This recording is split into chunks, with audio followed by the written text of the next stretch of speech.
All right, you horrible lot. Let's get started with this remote learning, and hopefully we'll get through a lot more than we normally would in class. Okay, so we want to backtrack a little bit because it's been a while. So we just want to make sure that we understand everything about the treaty and the War of Independence. So we're going to go back to look at the treaty, and that's on page 113 of shortcuts, but if you don't have shortcuts, it's okay because I'm going to post slideshows as well. Okay, so let's see where we're at. So the treaty. Okay, so a very important key kind of term for the treaty is the Government of Ireland Act, and that was in 1920. So in the middle of the War of Independence, when on the one side you've got the IRA, and on the other side you've got the Black and Tans and the auxiliaries fighting against each other, the British government passed the Government of Ireland Act, which in essence partitioned Ireland. And this was the first time that this ever happened. And so it was before the end of the War of Independence, before the stalemate, before any negotiations or anything at all. The Government of England passed the Government of Ireland Act, which meant that Ireland from 1920 onwards would be partitioned. So the British government, there you go, that's just what I just said. Okay, so it provided for the setting up of two parliaments. So you've got Northern Ireland, which is what we call, that's the state that's up there now. So that's the 6 counties, the Fermanagh, Armagh, Tyrone,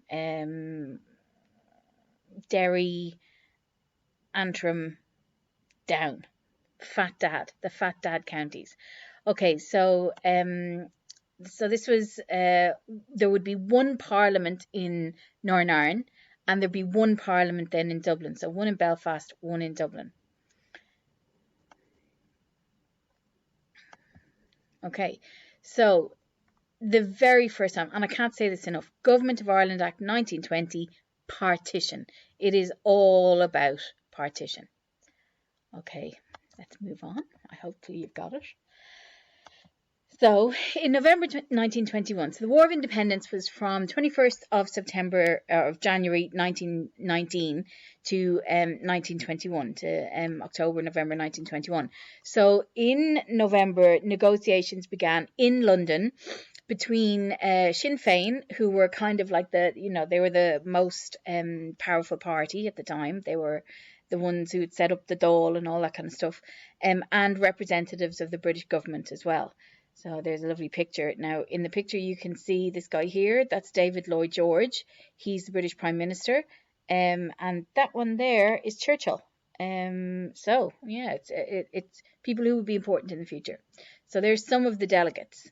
That one there, Winston Churchill. Jesus, I could write this stuff.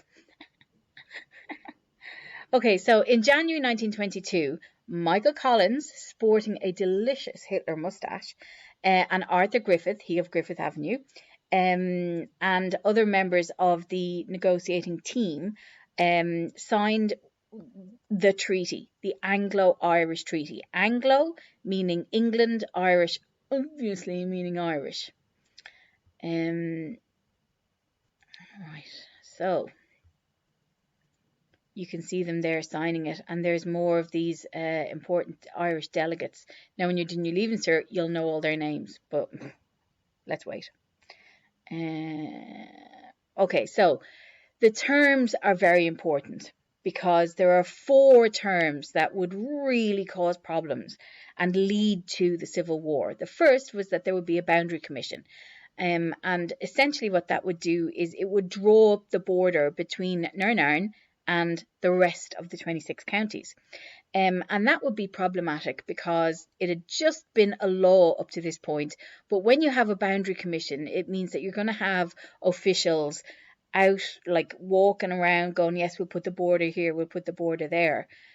That was not something that made it real. And it was not something that Irish people wanted at all. Okay, the next thing was the name of the 26 counties. They were going to be called the Irish Free State.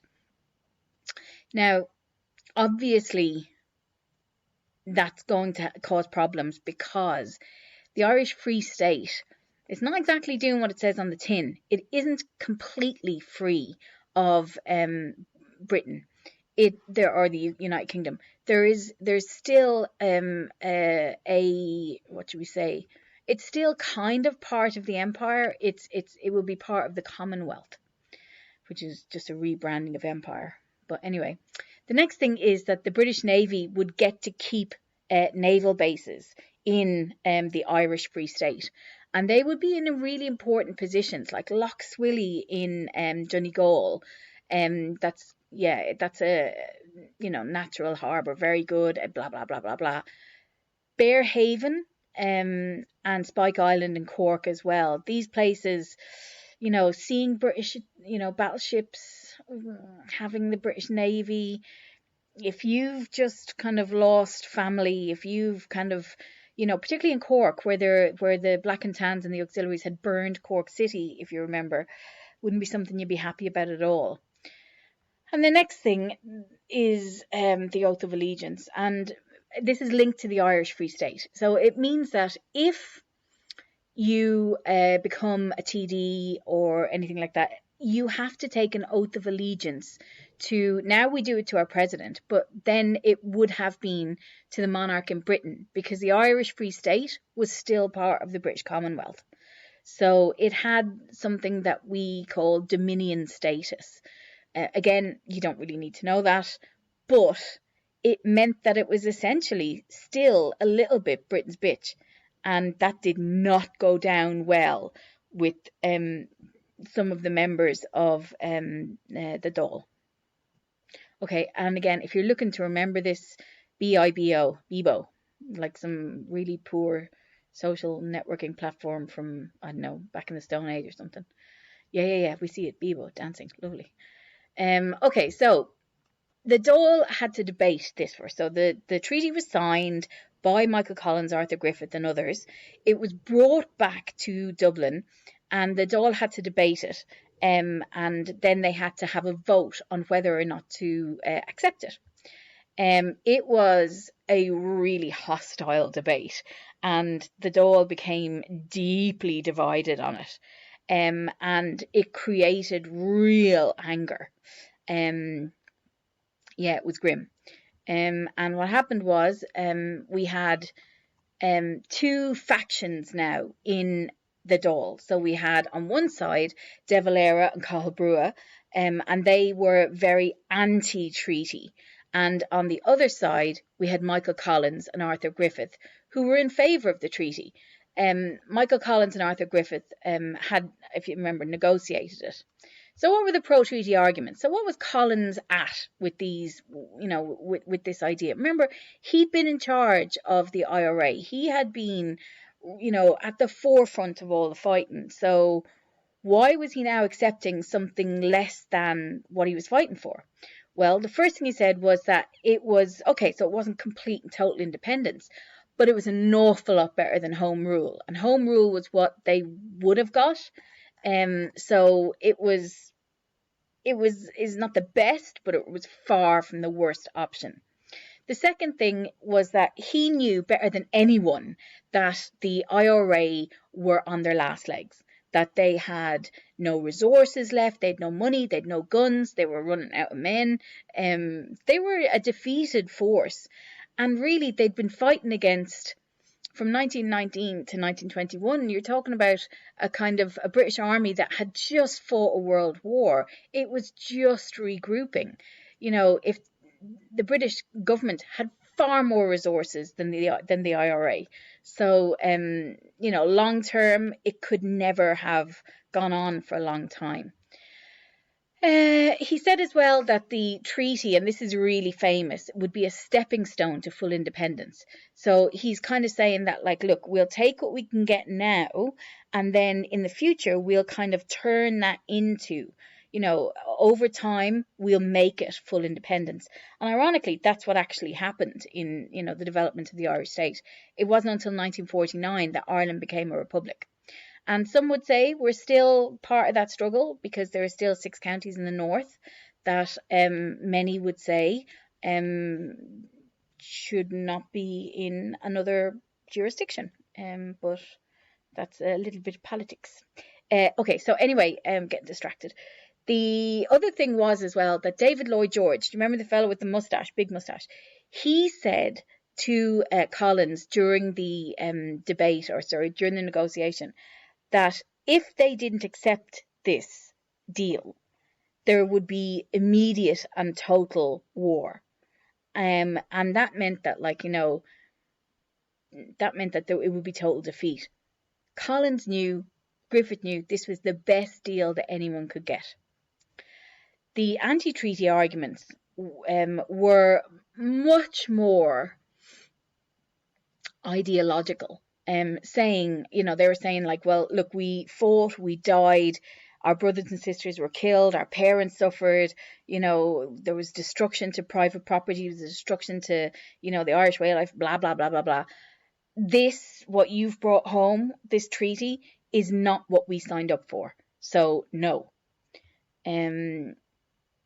Also, it was really against the partitioning of Ireland. Now, see, this was a little bit kind of disingenuous on the part of De Valera, because he had been kept up to date on a daily basis with telegrams, with phone calls.